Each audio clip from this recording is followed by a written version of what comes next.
আম্মুকে তারা থাকতেছে, অনেক কষ্ট লাগতেছে। কষ্ট লাগতেছে? জি। আচ্ছা, তুমি যদি পড়াশোনা করতে তাহলে কি এই কষ্টটা লাগতো? জি না। হ্যাঁ, জি না। পড়াশোনা বাদ দিলে কেন? আমার ব্রেনে কাজ করে না, এই জন্য আমি পড়ালেখা ছেড়ে দিয়েছি।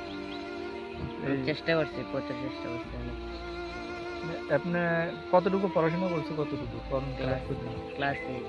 ক্লাস আমি 8 হিফজে পড়ছি। মাদ্রাসাতে পড়ছো? জি। আচ্ছা, 15 পড়া কমপ্লিট করছো, পরে আর চেষ্টা করছো, পারো না, তাই জি। তো? 15 পারা কমপ্লিট করার পরবর্তী সময় তুমি তো আর কিছু চেষ্টা করলে হয়তো 30 পারা কমপ্লিট করে ফেলতে পারতে, তো বাদ দিয়ে দিলে কেন?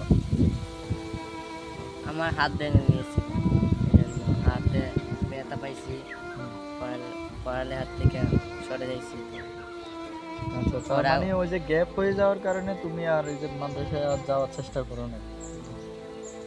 আচ্ছা আচ্ছা, তাহলে এখানে একটু গ্যাপ ছিল, যে তুমি একটা ইনজুরি হওয়ার কারণে, গ্যাপ হয়ে যাওয়ার কারণে পড়াশোনা আর অগ্রসর হতে পারো না। এটা হচ্ছে মূল থিম।